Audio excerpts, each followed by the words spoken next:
Kendra here, and currently we are on our way to California, just rolling along in the car, and I probably look even more a mess than I do right now.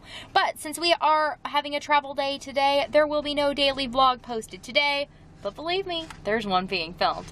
So, Steve and I went ahead and answered some of the questions that have been asked for our 150 subscriber giveaway, and there will be an answer coming out just about every day when we are traveling.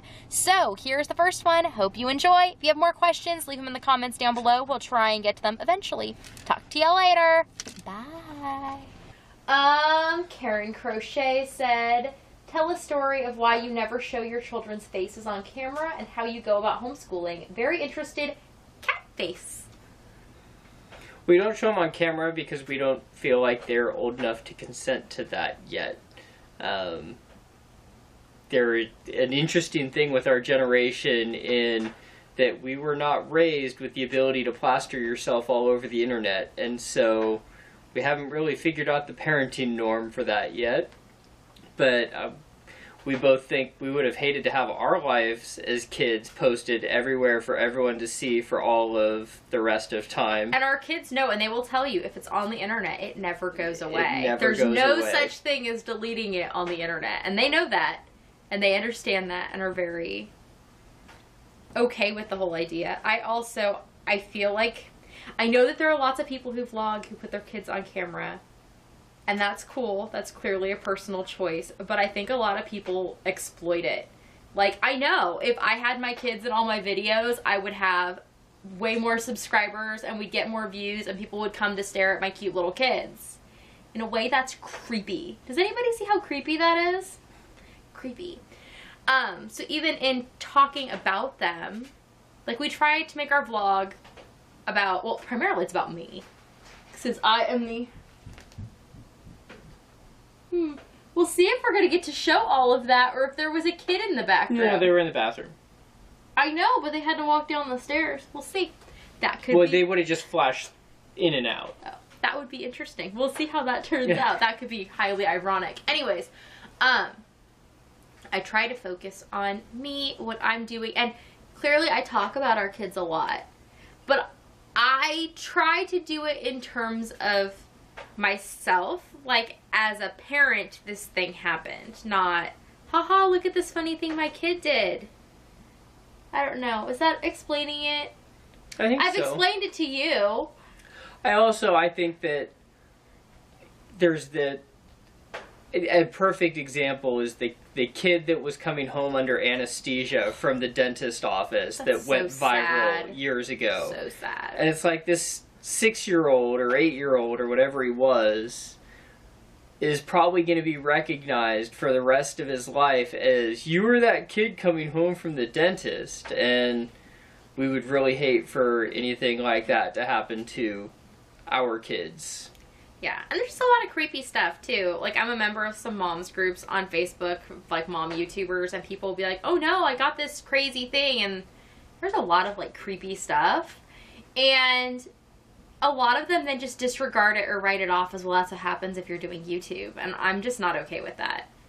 And I recognize, and for a long time, I made the decision to not do anything on YouTube because that was a potential, but it seems stupid to not do something I want to do just because I have children. So we found a way, we think so far, that is working to do it and have kids.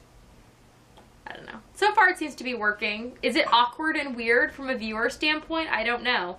Even if it is, it's not like I'm going to show them. I would just theoretically talk about them less. But I don't know. I don't really know how to do that. And the other question was, how do we go about homeschooling? Loosely. We do not, like, school at home as a lot of people do.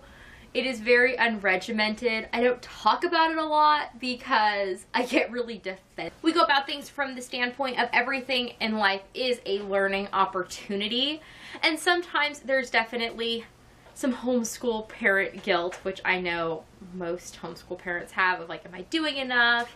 or my kid's gonna be behind, yada yada, because you see the machine that is our public education system, and clearly you're not putting your kids in that machine, and so it's difficult to judge them against it.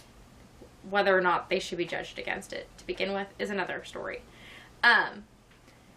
But Steve and I have come to the conclusion that we try and look at what we do in a day and think so many things we do are really awesome learning opportunities. And I have to remind myself, like, if my kid came home from public school and told me all the things that, like, if they had a teacher who put time into having a community garden, and they went out and they planted things and learned about where food came from, and they got to dig up beets for a whole day, they'd come home and we'd be like, whoa, that teacher's awesome! That teacher is so on top of it, and wow, that's such good involvement and good life skills. But if you tell somebody that, yeah, today for homeschool, the kids went out with Steve in the garden, dug beets all day, they look at you like you didn't teach your kids anything. It's like, really? Because I think they learned way more important things having their hands in the dirt, doing something to sustain themselves, even if, in the case of our son, they're not going to eat them.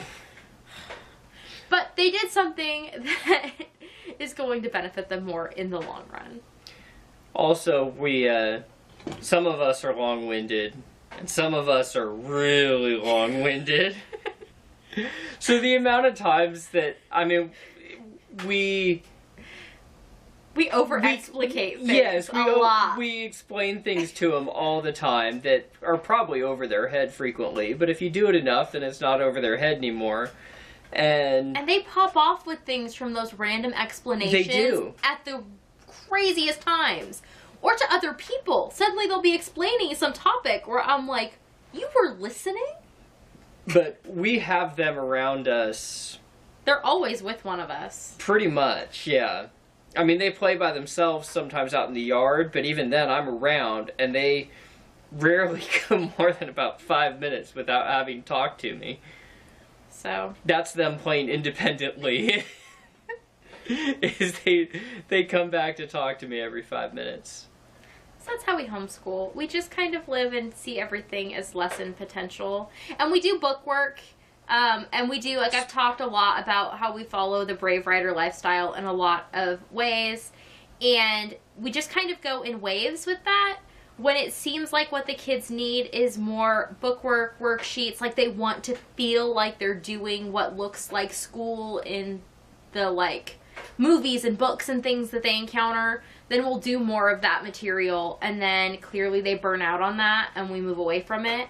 And that's a concept called tidal homeschooling, which is sometimes the tides come in and, you know, you do like a lot less, like you do a lot more living and a lot less schooling, and sometimes the tide goes out. And anyways, it's just one of the things that we do. I think that answered that. If you have more questions specifically, let me know.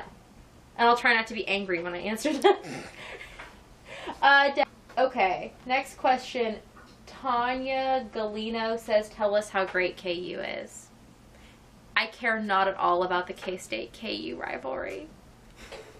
And people think I do, especially because I have purple hair. Because I get comments around K-State games about, hey, you must be K-State. No, I just like purple.